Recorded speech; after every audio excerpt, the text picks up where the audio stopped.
કોઈ પણ ગ્રંથ કે કોઈ પણ શુભ કાર્ય કરતા મંગલાચરણ કરવાની પદ્ધતિ છે.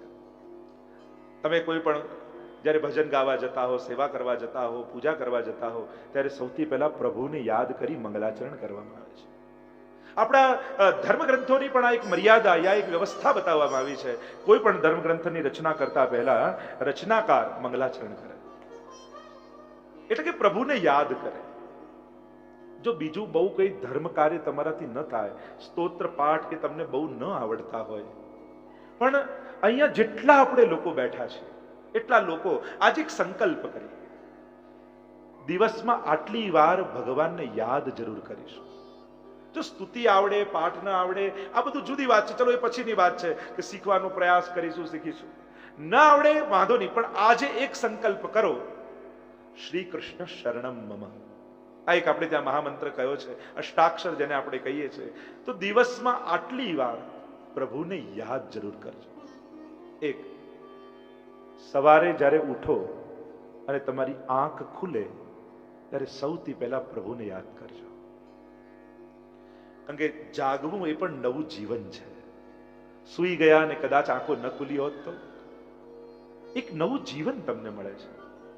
એટલે ખાસ અહીંયા જેટલા આપણે બેઠા છે, એક આપણા જીવનમાં વણાઈ જવું જોઈએ. પહેલી વાર જ્યારે દિવસમાં આંખ ખુલે એ ઘડીએ આંખ ખુલતાની સાથે પ્રભુને યાદ કરો. બીજું, પહેલો કોળિયો જ્યારે મુખમાં મૂકતા હો એક ક્ષણે પ્રભુને યાદ કરજો. કારણ દુનિયામાં ઘણા એવા લોકો છે જેને આ કોળિયો નસીબ નથી. આ પચાવનારો અને અન્નરૂપ પણ ભગવાનને પચામ્ય અન્નમ ચતુર્વિધમ, એ પણ એક યજ્ઞ આપણે ત્યાં શાસ્ત્રોમાં કહ્યો છે. પહેલો કોળિયો ભગવાને મને આપ્યો છે. દુનિયાના ઘણા લોકો પાસે મુખ છે, ભૂખ છે, હાથ છે, પણ કોળિયા નથી.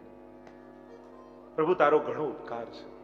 મને તો દયા આવે, ઘણી વાર લોકો નાની નાની બાબતમાં જ્યારે ભોજન મૂકીને ઊભા થઈ જાય ને ત્યારે એના ભાગ્ય ઉપર દયા આવે કે લોકો ભૂખે મરે છે, તારી સામે થાળી પડી છે અને તું એક નાની બાબત માટે અન્નનો અપરાધ કરીને ઊભો થઈ ગયો. ક્યાંક તને અન્ન દેવતાનો શ્રાપ ન લાગી જાય કે તારો આવતા જન્મ એવી જગ્યાએ જાય ત્યાં તું અન્ન માટે તરસે. એટલે એ અપરાધથી બચજો. ભોજન સામે હોય ત્યારે મનમાં દુર્ભાવ નહીં લાવે, એ પણ દેવતાનું રૂપ છે. એટલે બીજી વાર ભગવાનને યાદ કરો. આટલો સંકલ્પ, આટલો નિયમ તો આપણે બધા જ લઈ શકીએ એમ છે. એમાં તમને કોઈ સંસ્કૃત શીખવાની જરૂર નથી, કોઈ ગાતા શીખવાની જરૂર નથી. કેવલ આંખ બંધ કરીને પ્રભુનું સ્મરણ કરવાનું છે. પહેલો કોળિયો મુખમાં મૂકો ત્યારે. ત્રીજી વાત, પહેલું પગ ઘરની બહાર મૂકો ત્યારે. ઘરની બહાર જ્યારે પગ મૂકીએ ત્યારે પ્રભુને યાદ કરીને પગ મૂકજો. કારણ કે ઘર પણ એક મંદિર આપણે ત્યાં કહ્યું છે ને. ત્યારે તમે કાર્ય કરવા માટે બહાર જઈ રહ્યા છો, ઘણા લોકો નીકળે છે પણ પાછા નથી ફરતા. ઘણી વાર જીવનમાં આવું થાય. ઘરની બહાર દુનિયામાં જ્યારે આપણે જઈ રહ્યા છીએ ત્યારે પ્રભુનું સ્મરણ કરીને જઈએ કે પ્રભુ, ડગલું બહાર મૂકું છું, પાપથી બચાવજે, અપરાધથી બચાવજે, દુર્ભાવનાઓથી બચાવજે. બસ પહેલું ડગલું મૂકો ત્યારે પ્રભુને. કાર જ્યારે તમે ચાવી ભરતા હો ત્યારે પ્રભુને યાદ કરી લો. હવે એમાં કઈ સંસ્કૃત શીખવાની જરૂર છે, એમાં કઈ રાગ શીખવા કે જુદા જુદા રાગોમાં ગાવાની જરૂર છે? કઈ નહીં. આટલું તો બધા ભાઈઓ પણ કરી શકે. ચોથી વાત, બહારથી કામ કરીને પહેલું ડગલું પાછું ઘરમાં મૂકો ત્યારે. ઘરમાં જ્યારે પાછું ડગલું મૂકીએ ને, ઘર મળ્યું, મંદિરમાં પ્રવેશ કરતા હોય એવો ભાવ રાખી અને ઘરમાં ડગલું ભરી ત્યારે પ્રભુને યાદ કરવા. અને છેલ્લે સુવા જતા હો અને આંખ બંધ કરતા હોઈએ ત્યારે પ્રભુને યાદ કરવા. અને એટલું યાદ કરો દિવસમાં જે અપરાધ થયા હોય પ્રભુને સ્મરણ કરતા જ બળી જાય. પ્રભુનું સ્મરણ કરીને આંખો બંધ કરો. હું સુવા જો, નિંદ્રા પણ મૃત્યુ સમાન કહી છે કે માણસ જેમ મૃત્યુ પામે આંખો બંધ કરે, પાછો નવા જન્મમાં આંખો ખોલીને જન્મે, એમ રોજ સૂઈ જવું એ પણ એક મૃત્યુ કહી છે. અને એ સમયે આપણે ત્યાં કહ્યું કે છેલ્લા સમયે જ્યાં મતિ હોય ત્યાં ગતિ થાય. અને આંખો બંધ કરવા જઉં છું, પ્રભુ તારા હાથમાં છે, ફરી ખુલશે કે કેમ કોણ જાણે, કોણ સમજી શકે કે આંખો ફરી ખુલવાની છે કે નહીં. એ સમયે પ્રભુને યાદ કરી અને પછી નેત્રો બંધ કરો. આ તમારા મંગલાચરણ છે. મંગળ આચરણ, મંગળ વિચાર, મંગળ ચિંતન, આ મંગલાચરણ છે. તો મને એમ ભરોસો છે જેટલા આજે આપણે અહીંયા હોલમાં બેઠા છીએ આપણા જીવનનો આ એક શુભ સંકલ્પ બની જશે. આપણે બધા જ આટલી ક્ષણોમાં પ્રભુને યાદ જરૂર કરીશું. મંગલાચરણીય વ્યાસજી કરે છે, પ્રભુને યાદ કરે. કોની ગાથા ગાવા જઈ રહ્યા છે એનો સંકેત મંગલાચરણમાં કરી દીધો. પ્રભુની આકૃતિ, પ્રકૃતિ અને કૃતિ ત્રણેયનો પરિચય કરાવ્યો. સ્વરૂપ, स्वभाव અને सामर्थ्य ત્રણેયનો પરિચય આપ્યો. कैसे है प्रभु, कौन है प्रभु, कैसे स्वभाव है उनका और कैसा सामर्थ्य है. प्रभु का स्वरूप कैसा है, जो अनेकविध स्वरूप वाला प्रभु છે. કેવા કેવા પ્રકારના પ્રભુના સ્વરૂપો હોય. અને ભક્તિમાં સ્વરૂપાસક્તિ બહુ મહત્વની છે. અને સ્વરૂપાસક્તિ થાય તો જ અનન્યતા પ્રગટે.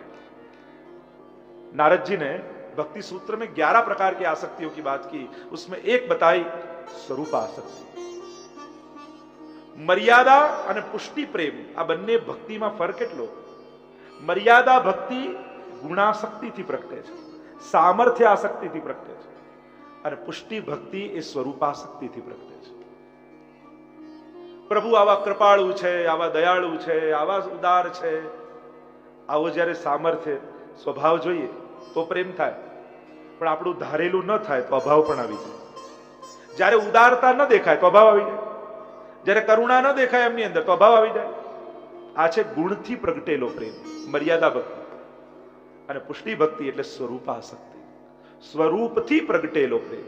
આપ ગમે તેટલા કઠોર હો, आप भले उदारता न करो, हमारा पर कृपा न करो, पर प्रभु हम तो आपको प्रेम करते हैं, आपके बिना रह नहीं पाते, जी नहीं पाते.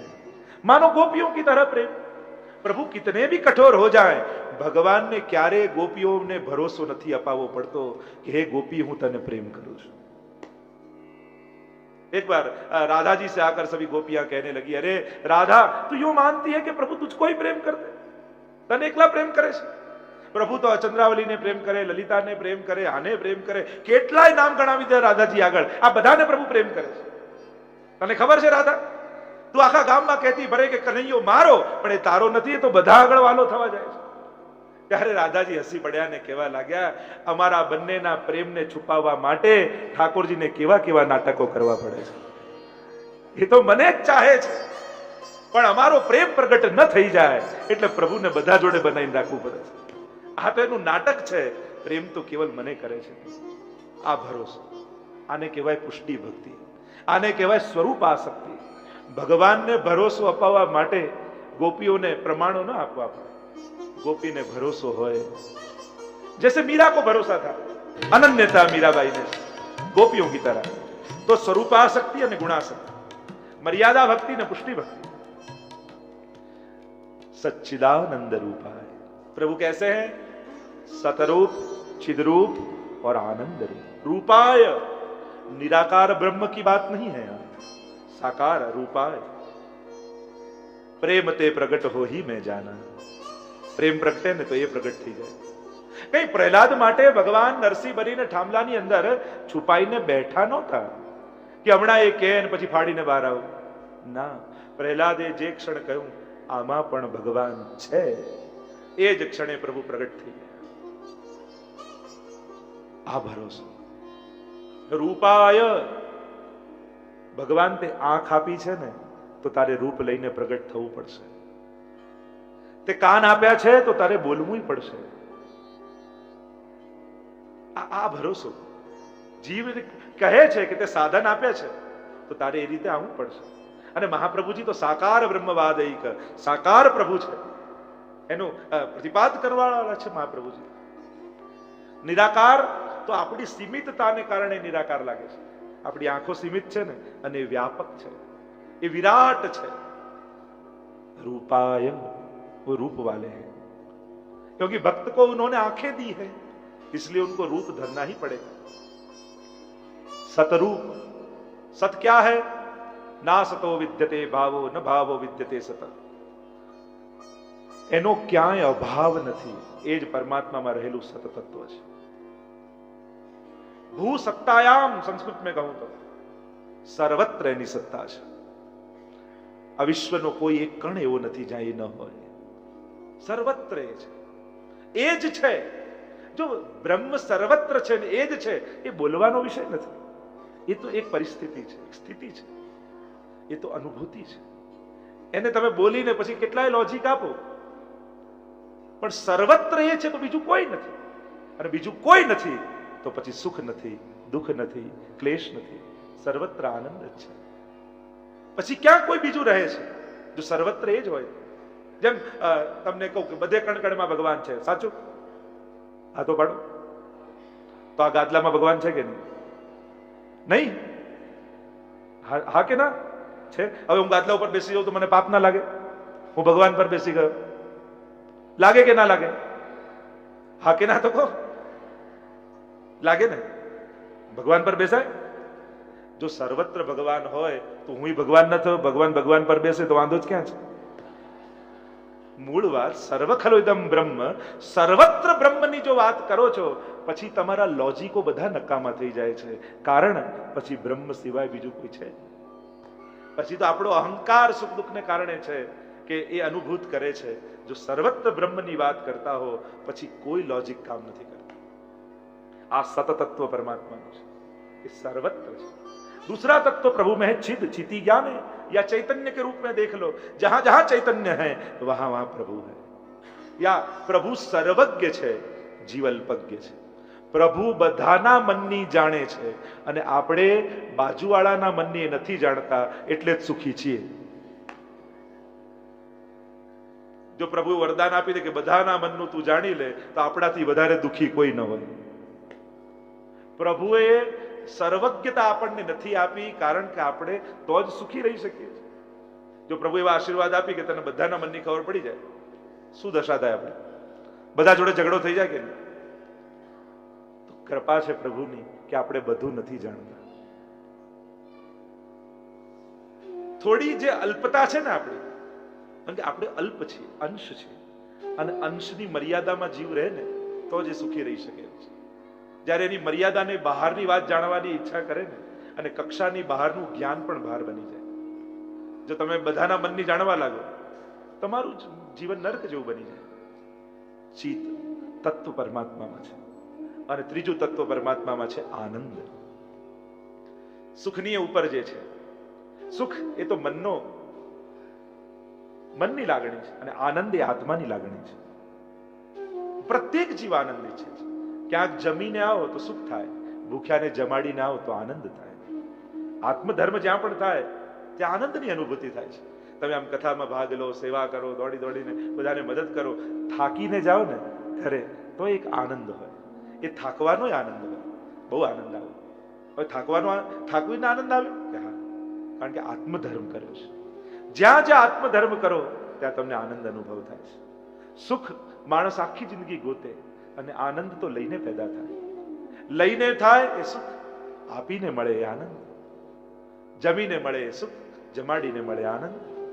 જ્યારે પણ વાટો એટલે આનંદ થાય. ગમતાનો કરીએ ગુલાલ, વાટો એટલે આત્મધર્મ આવી જાય. આત્મનસ્તુ કામાય સર્વપ્રિયમ ભવતિ. આત્માને કારણે એક જ આત્મ સર્વત્ર છે. જો આપણા બધાનું કનેક્શન, આખી દુનિયાના લોકોનું એક વાત પર કનેક્શન આવી જાય છે, બધાની અંદર એક જ આત્મા છે, પ્રત્યેકની અંદર. એ જ ભગવાન એકોહમ બહુશ્યામ પ્રજાએ, ભગવાન જ વિસ્તાર પામ્યા છે, ભિન્ન ભિન્ન આત્મા. તો ઉપર મન, વૃત્તિ, અહંકાર આ બધું જુદું છે, દેહ જુદા, યોની જુદી, પણ એ બધાને ચેતન રાખનારો તો એક જ આત્મા છે. આનંદ રૂપ પરમાત્મા છે. સુખમાં ક્યાંક કોઈકનું દુઃખ છુપાયેલું હોય અને બીજાને દુઃખ ના આપે તો સુખ ના લાગે. તમારા સારા કપડા જોઈને કોઈ બળનારો ન હોય તો પહેરવાની મજા આવે. તમારા દાગીના જોઈને કોઈ એમ કે હા આ ક્યાંથી લાવી, આવું કોઈ કહેનાર ના હોય તો મજા આવે. બધું જ આપે પણ કોઈ એક તમને આઈલેન્ડમાં મૂકી દે જ્યાં તમારા સિવાય બીજું કોઈ ન હોય, મજા આવે. તમારું સુખ જોઈને બીજું કોઈ બળનાર ન હોય તો સુખ છે ને. અને આનંદ બીજાને સુખી જોઈને જે ફીલ થાય એ આનંદ. જો પેલો જમીને કેવું, ભલે તમારા માટે નથી બચ્યું, તમે એને જમાડ્યો, પણ એને સુખી જોઈ જે ફીલ થાય એ કેવો આનંદ આવે. તો આનંદ બીજાના સુખમાંથી પેદા થાય છે અને સુખ બીજાના દુઃખમાંથી પેદા થાય છે. તો એ આત્મધર્મ જે આનંદ આપનારો છે, બીજાને સુખી કરે એને હંમેશા આનંદ મળે. અને આનંદ નથી મળતો તો ક્યાંક સમજણમાં ગફલત છે, સમજી નથી શક્યા આપણે. એટલે આપો વાટો. માણસની કલયુગમાં તકલીફ શું છે? એકલા ગમે નહીં, બીજા જોડે ફાવે નહીં. આપણા બધાનો પ્રોબ્લેમ જ એક આ છે. એકલા કોઈને ગમતું નથી, કંપની ગોતવા જાય અને પાછું બીજા જોડે ફાવે નહીં, કારણ કે એને બીજો એવો જોઈએ કે જે એના કયા પ્રમાણે રહેતો હોય. હવે આપણા કયા પ્રમાણે આપણે નથી રહેતા તો બીજો ક્યાંથી રહે? આપણા કયા પ્રમાણે આપણે ચાલીએ છીએ. રોજ સવારે ઉઠીને કેવા સારા સારા સંકલ્પો કરીએ, સાંજ સુધી થાય અફસોસ સાથે સુઈ જઈએ. આય ન થયું, આય ન થયું, આય ન થયું, આય ન થયું, અફસોસ સાથે સુઈ જઈએ. તો વિચાર કરો, આવી દયનીય સ્થિતિમાં માણસ રહેતો હોય. 4 જણા યાત્રામાં ભેગા થઈને ગયા હોય, એવા બાજી ના આવે એમ થાય કે આ 4 જણે તો જવું જ નથી, ગયા હતા યાત્રામાં. તો આ પરિસ્થિતિ માણસની છે.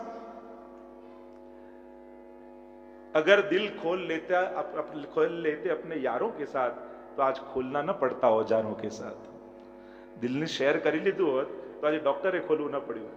પણ આપણે બાંધીને રાખીએ, પછી પેલો ડોક્ટર જ ખોલે.